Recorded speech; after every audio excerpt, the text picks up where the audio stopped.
Let's talk about Bangladesh. It's been 6 months since this happened.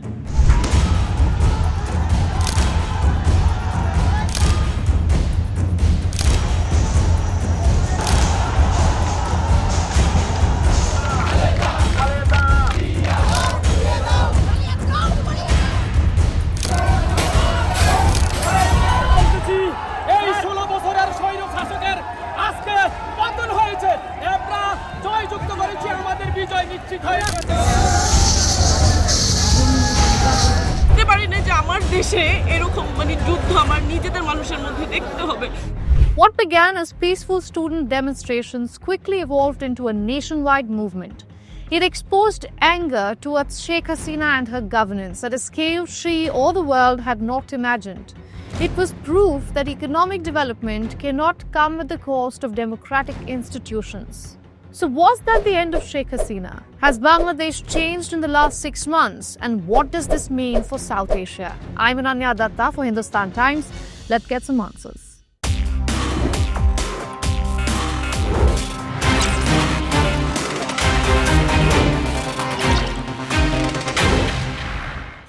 Sheikh Hasina has been living in exile in neighbouring India for the last 6 months. Her exact location has been kept out of public access. But from time to time, her social media platforms are abuzz, talking about Bangladesh's politics and its people. This Wednesday marked exactly 6 months of her exile and seemed like a perfect time to address her party members. As soon as the news of her virtual address reached the streets of Dhaka, angry students began gathering in front of Dhanmondi 32. Now this is an iconic building in Dhaka where the father of the nation, Bangabandhu Sheikh Mujibur Rahman, lived, fought and died. On Wednesday around 8 p.m, protesters started to enter the premises carrying hammers and sticks. They vandalized the property and later set it on fire. As the night progressed, the crowd grew larger and a bulldozer was brought in to bring the entire structure down. Reports say no law enforcement was present at the scene. Our 32 number? We never used Dhanmondi 32 for personal gain. This historic house has hosted world leaders, yet today it stands demolished. Why? What was its fault? This is the very house from where the father of the nation declared independence, the foundation of our progress. If independence paved the way for the nation's growth, who had the right to erase this symbol of history?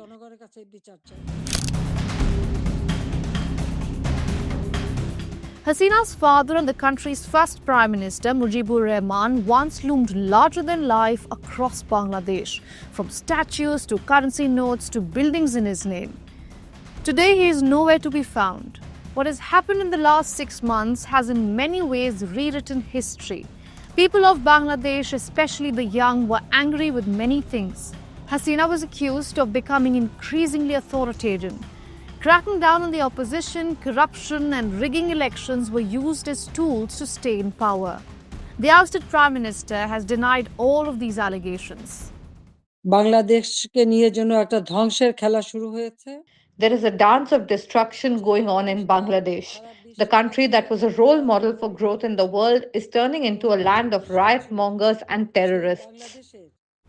And that's when Muhammad Yunus was brought in, a Nobel laureate known as the banker of the poor. I had spoken to the students at the time leading the protests, and they said it took them 3 phone calls to convince Dr. Yunus to lead the country out of the crisis. Soon after, Yunus formed an interim government, and he gave the country some very ambitious promises. With 6 months over, let's understand if the needle has moved.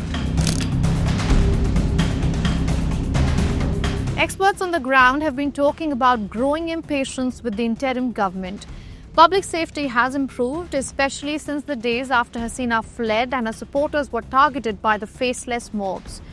But many police officers are still refusing to report to duty, and business leaders are still on the lookout for miscreants. Meanwhile, Bangladesh's economy is in a nosedive, continuing a decline that began in the last years of Hasina's rule. Today, inflation is falling, but it is close to double digits. Most of the 6.5 million workers in the country's garment sector, key economic backbone, are at risk of losing their jobs. International buyers are already shifting their orders to alternative sources due to the current situation. Also, the public has limited information about the interim government's reforms process. Yes, commissions have been formed for many things, banking, then changing the constitution. But it's still unclear what the ultimate goal is. There is no doubt that Yunus and his government was welcomed by the Bangladeshis last August. But at the end of the day, it's not an elected government. And elections seem to be a sour topic for The Economist. He says voting will take place late this year or early next year. But there isn't great optimism around it. Given Bangladesh's history, its people can't really trust leaders on face value when they talk about elections. The electoral process has been marred by violence and controversy throughout history, with only a few considered truly free and fair.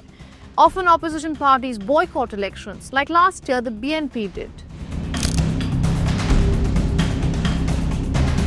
South Asia has taken a hit as well. Political instability anywhere allows extremist groups to thrive, and Bangladesh is no exception. India is at a greater risk for such problems because it has a long and a weak border with the country. The refugee situation is worse, where around 1 million Rohingya refugees are still waiting to go back to Myanmar. Then there are growing ties with Pakistan that are being seen with much intrigue. So it won't get any easier for Dhaka even after elections, whenever they happen. Bangladesh's next government will inherit not only domestic challenges, but also growing external worries. Tense ties with India, uncertain relations with the new Trump administration, and a border crisis with Myanmar. By no means are people in Bangladesh growing nostalgic for Hasina. In fact, there is an overwhelming view that today's situation is preferable to the past.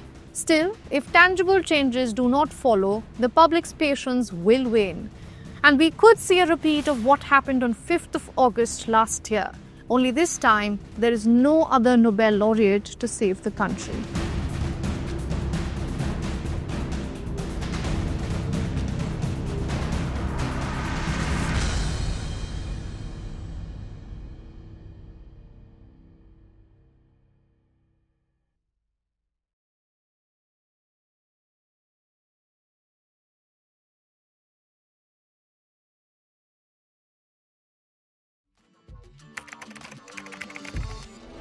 What the changes in India's population and the differential growth rates. This city has emerged.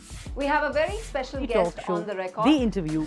The role that the US side played at that point of time. पूरी दुनिया की नजर. Assume my phone is tapped, I can probably say hello to Mr. Modi. आपके भारत पर है. Episode of Know Your Candidate. The rising confidence of India under Prime Minister Narendra Modi.